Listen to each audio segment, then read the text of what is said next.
బలి తీసుకున్నారు ఇప్పుడు జగన్మోహన్ రెడ్డి. ఎవరు ఆ ప్రాణం పోవడానికి కారణం ఎవరు? ఎవరిపైన శిక్షలు వేయాలి? ఎవరిని జైలుకు పంపాలి? జగన్మోహన్ రెడ్డి గారు పీపుల్స్ రిప్రజెంటేషన్ యాక్ట్ ద్వారా రాజ్యాంగబద్ధ ఎలక్షన్ కమిషన్ దగ్గర రిజిస్టర్ అయిన రాజకీయ పార్టీ అధినేత. అలాగే ఆయన చట్టాలు చేసే శాసనసభకి ఎన్నికైన శాసనసభ్యుడు, అంటే చట్టసభకు ప్రాతినిధ్యం వహిస్తూ ఉన్నాడు. అటువంటి చట్టసభకు ప్రాతినిధ్యం వహించే ప్రజాప్రతినిధిగా ఉండి ఇవాళ ప్రభుత్వం విధించిన ఆంక్షలు, ప్రభుత్వం అతనికి అనుమతి ఇచ్చింది, షరతులతో కూడిన అనుమతులు ఇచ్చింది. మీరు 3 వాహనాలు 100 మందిని మించకుండా మీరు ఆ ఊర్లోకి ప్రోగ్రామ్ కన్వే చేసుకోండి అని చెప్పని. కానీ ఆయన ఇవాళ ఇంత పెద్ద కాన్వాయ్తో ఇన్ని వేల మందిని సమీకరించి ఆ ఊరేగింపుగా వెళ్తున్న నేపథ్యంలో జరిగిన దుర్ఘటనలో, రోడ్డు ప్రమాదంలో ఏటుగురు బైపాస్ దగ్గర ఒక వృద్ధుడిని ఢీకొనటం, అతన్ని హాస్పిటల్కి తరలించి చికిత్స అందిస్తున్న సందర్భంగా ప్రాణాలు కోల్పోవడం జరిగింది. మరి ఎవరు బాధ్యులు? ఇదే జగన్మోహన్ రెడ్డి చంద్రబాబు నాయుడు గారి కందుకూరు సభలో తొక్కిసలాట జరిగింది అని చెప్పని జీవో నెంబర్ 1 అని చెప్పని ఒకటి తీసుకొచ్చి రాజకీయ పార్టీలు స్వేచ్ఛాయుత వాతావరణంలో రాజకీయ కార్యకలాపాలు నిర్వహించుకోనికుండా నియంత్రించే ప్రయత్నం చేశాడు కదా. అంతిమంగా ఉన్నత న్యాయస్థానం ఆ సెక్షన్ కొట్టేబట్టి సరిపోయింది, కానీ ఆ జీవోను కొట్టేబట్టి సరిపోయింది, కానీ లేకపోతే అసలు రాష్ట్రంలో ప్రజాస్వామ్యానికే ముప్పు తీసుకొచ్చాడు ఆయన. రాజకీయ పక్షాలు స్వేచ్ఛగా ప్రజలను కలవటాన్ని కూడా నియంత్రించే ప్రయత్నం చేశాడు. శాసనసభ్యుడిగా ఉన్న చంద్రబాబు నాయుడు గారిని ఆయన నియోజకవర్గంలో పర్యటించడానికి కూడా అక్కడ డిఎస్పీ సుధాకర్ రెడ్డి అడుగున్నాడు. చంద్రబాబు నాయుడు గారి నియోజకవర్గంలో కూడా పర్యటించడానికి వీలు లేకుండా. మరి అటువంటి స్థితి నుంచి వాళ్ళ ఇంత స్వేచ్ఛగా, అది మనం ఆ కాన్వాయ్ చూస్తున్నాం చూడండి, ఎన్ని వెహికల్స్ తోటి ఆయన కాన్వాయ్ వెళ్తుందో. ఇవాళ గమనించుకుంటే జగన్మోహన్ రెడ్డి గారు పరామర్శలు కొత్త కాదు, ఆయన పర్యటనలు కొత్త కాదు. ఎన్డీఏ కూటమి ప్రభుత్వం అధికారంలోకి వచ్చిన తర్వాత మొట్టమొదటిగా ఆయన వినుకొండ పర్యటించాడు. రషీద్ అనే కుర్రాడిని చంపేశారు, మా కార్యకర్తని పొట్టను పెట్టుకున్నారు, ఆ కుటుంబాన్ని నేను పరామర్శించాలని చెప్పని బయలుదేరాడు. ఇప్పుడు మన ప్యానల్లో ఉన్న ముగ్గురు గుంటూరు వాళ్ళమే. ఆయన తాడేపల్లి నివాసం నుంచి వినుకొండ ఎంత దూరం ఉంటుంది మాకు ఒక అవగాహన ఉంది. హార్డ్లీ 105 కిలోమీటర్లు ఉంటుంది. ఈ 105 కిలోమీటర్లు ప్రయాణం చేయడానికి ఆయన కాన్వాయ్ మ్యాక్సిమం 1.5 అవర్లో రీచ్ అయిపోవచ్చు, లేదంటే 2 అవర్స్. అట్లాంటిది ఉదయం 10 గంటలకు బయలుదేరిన ఆయన అంటే ఒక చనిపోయిన వ్యక్తి కుటుంబాన్ని పరామర్శించడానికి వెళ్తున్నాడు. మరి ఊరేగింపులు, స్వాగతాలు ఇవి ఉండకూడదు కదా. కానీ కనీస మాత్రపు సంస్కారం లేకుండా ఊరేగుతా ఉదయం 10 గంటలకి తాడేపల్లిలో బయలుదేరి సాయంత్రం 5:40కి వినుకొండ చేరుకున్నాడు. తర్వాత మొన్న రాప్తాడు నియోజకవర్గంలో పాపిరెడ్డిపల్లె కురుబ లింగయ్య, అతను చనిపోతే పరామర్శకు వచ్చిన తీరు చూసాం మనం. హెలికాప్టర్లో రావటం, అక్కడ వేల మందిని సమీకరించి అక్కడి నుంచి కూడా ఊరేగుతూ వెళ్ళటం. అలాగే కొంతమంది వాళ్ళ పార్టీ నాయకులు జైలు పాలైన సందర్భంగా జైలు యాత్రలు చేస్తూ ఉన్నాడు. తర్వాత మనకి తెనాల్లో రౌడీ షీటర్లను పరామర్శించడానికి వెళ్ళొచ్చాడు. ఇవాళ నాగమల్లేశ్వరరావు కుటుంబాన్ని పరామర్శించడానికి సంవత్సర కాలం తర్వాత, ఇప్పుడు జూన్ 4 ఎన్నికల ఫలితాలు వచ్చాయి.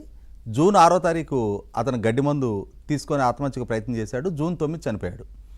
జూన్ 4 ఎన్నికల్లో నెగ్గిన పార్టీ జూన్ 12న ప్రమాణ స్వీకారం చేసింది. అంటే జూన్ 6 అతను మందు తాగే నాటికి ఆపద్ధర్మ ముఖ్యమంత్రిగా ఇతనే కొనసాగుతున్నాడు. జూన్ 9 అతను చనిపోయే నాటికి ఆపద్ధర్మ ముఖ్యమంత్రిగా ఇతనే కొనసాగుతున్నాడు. మరి ఎన్డీఏ కూటమి ప్రభుత్వానికి ఏ విధంగా సంబంధం అని చెప్పని ఆ ప్రభుత్వానికి ఆపాదిస్తున్నాడు? ఎందుకంటే ఇతను ఈరోజు ఏ విధమైన తప్పుడు ఆరోపణలు చేస్తూ ఉన్నాడో, ఇదే తప్పుడు ఆరోపణలతోటి ఢిల్లీలో జాతీయ మీడియా ముందు కూడా ఒక డ్రామా క్రియేట్ చేశాడు, ఒక ఆర్కెస్ట్రేటెడ్ డ్రామా. 36 మంది ఈ నెల రోజుల ఎన్డీఏ కూటమి ప్రభుత్వ పాలనలో మా కార్యకర్తల హత్యలకు గురయ్యారు. 35 మంది ప్రభుత్వ వేధింపులు తాళలేక బలవన్మరణానికి పాల్పడ్డారు. 300 హత్యాయత్నాలు జరిగినాయి. 560 ప్రైవేట్ ఆస్తులు ధ్వంసమైనాయి. 490 ప్రభుత్వ ఆస్తులు ధ్వంసమైనాయి అని చెప్పని ఒక కాకి లెక్కలతోటి ఢిల్లీలో ధర్నా పెట్టి, ఆ ధర్నాలో నెల రోజుల ఎన్డీఏ కూటమి ప్రభుత్వాన్ని రద్దు చేసి రాష్ట్రపతి పాలన పెట్టమని చెప్పని ఆయన దొగ్ధ బయట పెట్టుకున్నాడు. నెల రోజులు అప్పటికి ప్రభుత్వం ఏర్పాటయ్యి ఈ ప్రభుత్వాన్ని రద్దు చేసి రాష్ట్రపతి పాలన పెట్టేమన్నాడు. ఇప్పుడు సంవత్సర కాలం గడిచింది, అసలు తట్టుకోలేకపోతున్నాడు. ఇప్పుడు అంటే చంద్రబాబు నాయుడు గారు ముఖ్యమంత్రిగా, పవన్ కళ్యాణ్ గారు ఉప ముఖ్యమంత్రిగా, ఆయన పప్పు అని సంబోధించిన లోకేష్ ఇవాళ ఐటీ అండ్ హెచ్ఆర్డీ మినిస్టర్గా కళ్ళ ముందు తిరుగుతూ ఉంటే, ఆ లోకేష్ ప్రాతినిధ్యం వహిస్తున్న శాసనసభ నియోజకవర్గంలో తన కాపురం ఉంటుంటే, ఇప్పుడు జగన్మోహన్ రెడ్డి గారిని మీ ఇల్లు నియోజకవర్గం అంటే మంగళగిరి అని చెప్పాలి. ఉండట్లేదు కదా, అందుకే అక్కడ ఉంటున్నారు బెంగళూరులో. వారానికి కొన్ని రోజులైనా ఉంటున్నాడు కదా. కాబట్టి ఏంటంటే ఇవాళ ఆయనకి ఒంటి మీద తేళ్లు జెర్లు పాకుతూ ఉన్నాయి. ఈ ప్రభుత్వాన్ని చూసినా, ఈ నాయకులను చూసినా, వీళ్ళ పాలన చూసినా కూడా సహించలేకపోతా ఉన్నాడు. ఇవాళ ఏదో ఒక రకంగా ప్రజల్లోకి వెళ్ళాలి. ఆ ప్రజల్లోకి వెళ్ళటం కూడా ఆయన ఎంచుకుంటున్న నినాదాలు అంటే అతను అప్పులు పాలయ్యి అతను బెట్టింగుల్లో డబ్బు బాగొట్టుకొని ఆ మనోవేదంతో అతను చనిపోతే, ఆ చనిపోవటానికి కనుక నిజంగా సొలసోదం చేస్తే బాధ్యుడు జగన్మోహన్ రెడ్డి. మీరు ఇందాక మీ ఇంట్రోలో ప్రస్తావించినట్టుగా అతను ఐపాక్ కార్యాలయానికి వెళ్ళి ఏం చెప్పాడు, దేశం విస్తుపోయే ఫలితాలు మనకు రాబోతున్నాయి అని చెప్పాడు. అలాగే వైనాట్ 175 అన్నాడు, వైనాట్ కుప్పం అని చెప్పని బెకరాలు పోయాడు. స్లీవ్స్ మడిచి యుద్ధానికి సిద్ధంగండి అన్నాడు. నాకు లక్షల మంది సైన్యం ఉన్నారు అన్నాడు. అటువంటి జగన్మోహన్ రెడ్డి ఎన్నికలలో మనం నెగ్గబోతున్నాము అని చెప్పని వాళ్ళ శ్రేణులకి కల్పించిన తప్పుడు అష్యూరెన్సెస్ పర్యవసానం కొంతమంది ప్రలోభపడి ఈ బెట్టింగ్లో పాల్గొన్నారు. ఇవాళ నీ కార్యకర్తలు ఆస్తులు డబ్బులు పోగొట్టుకొని ఆత్మహత్యకు పాల్పడ్డారు. 2019లో తెలుగుదేశం శ్రేణులు కూడా చాలామంది డబ్బు పోగొట్టుకున్నారు. ఆ రోజు కూడా చాలా కుటుంబాలు రోడ్డెక్కినాయి. ఆ రోజు కూడా కొంతమంది ఆ పరిస్థితులు తట్టుకోలేక ప్రాణాలు కోల్పోయిన వాళ్ళు ఉన్నారు. మరి వాళ్ళేమి నువ్వు బాధ్యుడు అని చెప్పని అనలేదే. ఇవాళ ఎన్నికలలో ఎవరు నెగ్గుతారు అని చెప్పని కోట్లాది రూపాయల పందెం కాసి అదే అతను స్వయంకృతాపరాధం. అంతే. అతన్ని ప్రేరేపించింది నువ్వు. ఏదైనా కేసు నమోదు చేయాల్సి వస్తే నీ మీద నమోదు చేయాలి. అటువంటిది ఇవాళ అతన్ని కుటుంబాన్ని పరామర్శకి అతని పేరిట విగ్రహం ఏర్పాటుకి అని చెప్పని బయలుదేరావు. మరి వాళ్ళ ఏటుకూరు బైపాస్ దగ్గర నీ కాన్వాయ్ ఢీకొని ఒక వృద్ధుడు చనిపోయాడు. ఇప్పుడు ఎవరు బాధ్యుడు? ఆ కుటుంబం ఇవాళ వీధిన పట్టడానికి, ఆ కుటుంబంలో వ్యక్తిని కోల్పోవడానికి నువ్వే బాధ్యుడు కదా. ఇవాళ ఇందాక మీరు ప్రస్తావించినట్టుగా మరి తొక్కిసలాటలోకి బాధ్యుడని అల్లర్జున్ మీద కేసు నమోదు చేసినప్పుడు మరి చంద్రబాబు నాయుడు గారు కందుకూరులో ఆయనే కారకుడని చెప్పని ఈ ప్రభుత్వం ఆరోపణ చేసినప్పుడు ఆ రోజున ఇవాళ నీ పర్యటన కారణంగా వాస్తవంగా నీకు ఇచ్చిన అనుమతిని మీరి నువ్వు సృష్టించిన హంగామా ఇది. ఇక్కడ గమనించుకోవాల్సింది ఏంటి అంటే ఇవాళ ఎన్డీఏ కూటమి ఇరు పార్టీలకు సంబంధించిన ప్రతినిధులు చర్చలో ఉన్నారు కాబట్టి, అందులో మా రజనీ అడ్వకేట్ కూడా కాబట్టి నేను తన దృష్టికి తీసుకురాదలుచుకునే ఇష్యూ ఏంటంటే ఇతను కండిషన్ బెయిల్ మీద ఉన్న అక్యూజ్డ్.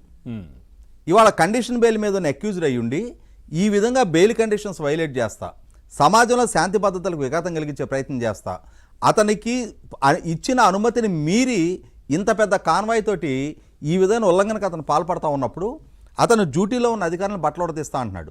డ్యూటీలో ఉన్న పులివెందుల డీఎస్పీ మురళీ నాయక్ని బెదిరించాడు. అదే సందర్భంలో ప్రభుత్వానికి హెచ్చరికలు జారీ చేస్తూ ఉన్నాడు.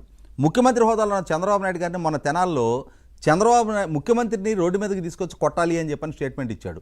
అతను పొదిలి రైతుల పరామర్శకు అని చెప్పని వెళ్ళి అక్కడ అతని శ్రేణులు మహిళల మీద దాడి చేశారు. ఇక్కడ గమనించుకోవాల్సింది ఏంటి అంటే నేను ప్రతిపక్షంలో ఉన్నా, ప్రతిపక్ష శాసనసభ్యుడిని కాబట్టి ప్రభుత్వానికి వ్యతిరేకంగా నిరసన తెలియజేసే హక్కు నాకుంది అని చెప్పని అతను ఫీల్ అవుతున్నాడు. ఎస్, డెమోక్రసీలో ప్రజాస్వామ్యంలో రాజ్యాంగబద్ధంగా ప్రభుత్వంలో తప్పులుంటే ప్రశ్నించే హక్కు ఏ పౌరుడికైనా ఉంది. అదే సందర్భంలో శాసనసభ్యుడిగా పార్టీ అధినేతగా ఆయనకు కూడా హక్కు ఉంది. అదే సందర్భంలో ఆయన పట్ల నిరసన తెలియజేసే హక్కు కూడా పౌర సమాజానికి ఉంటుంది కదా. ఈయన విధానాల్లో లోపాలు ఉన్నాయి అనుకున్నప్పుడు ఆ విధానాల పట్ల వ్యతిరేకత ఉన్న వాళ్ళు ఆయన పర్యటన సందర్భంగా ఆయనకు కూడా నిరసన తెలియజేసే హక్కు ఉంటుంది. ఈ నాకు హక్కు ఉందని ఈయన ఫీల్ అవుతున్నాడు, కానీ తనకు నిరసన తెలియజేసిన మహిళల మీద మాత్రం దాడులు చేయించి వాళ్ళ మీద చెప్పులతో రాళ్లతోటి దాడులు చేయించాడే, అక్కడ అడ్డుకోపోయిన పోలీసుని గాయపరిచాడే. అంటే ఏంటి అక్కడ నీకు మాత్రం హక్కు ఉందా? నీ పట్ల నిరసన వ్యక్తం చేస్తే మాత్రం నువ్వు తట్టుకోలేకపోతున్నావా? అంత ఇంటాలరెన్స్ ప్రదర్శిస్తున్నావా? 100% ఈ నేపథ్యంలో ప్రభుత్వ పరంగా అతను బెయిల్ రద్దు మూవ్ చేయండి మీరు ఇవాళ. ఎందుకంటే అతను బెయిల్ కండిషన్స్ వైలేట్ చేస్తూ ఉన్నాడు. అతను కండిషన్ బెయిల్ మీద అక్యూజ్డ్ అయ్యుండి ఇవాళ సమాజంలో శాంతి భద్రతలకు విఘాతం కలిగిస్తూ ఉన్నాడు. డ్యూటీలో ఉన్న పోలీసు అధికారులను బెదిరిస్తూ ఉన్నాడు. వాళ్ళ బట్టలు తీస్తూ ఉంటున్నాడు. ఎందుకంటే వల్లభనేని వంశీని పరామర్శించడానికి జైలుకి వెళ్ళాడు. ఆ జైలు నుంచి బయటకు వచ్చిన తర్వాత ఏం చెప్పాడు? వల్లభనేని వంశీ కేసు విచారిస్తున్న సీఏని ఉద్దేశించి నేను 1.5 yearలో రిటైర్ అవుతా అని చెప్పని సీఏ అంటున్నాడట. ఎక్కడున్నా ఈడ్చుకొస్తా అంటే ఆ కేసు విచారణ చేస్తున్న ఇన్వెస్టిగేటింగ్ ఆఫీసర్ని బెదిరిస్తా ఉన్నాడు. అంటే 100% అది బెయిల్ కండిషన్ వైలేషనే.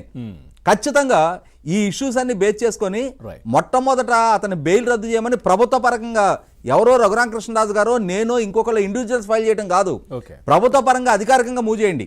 మూవ్ చేసి సిబిఐ కోర్టులో ఆ పిటిషన్ ఫైల్ చేయండి. అప్పుడు అతనికి నెత్తికెక్కిన కళ్ళు అసలు స్థానంలోకి వస్తాయి. మాణిక్యరావు గారు నమస్కారం.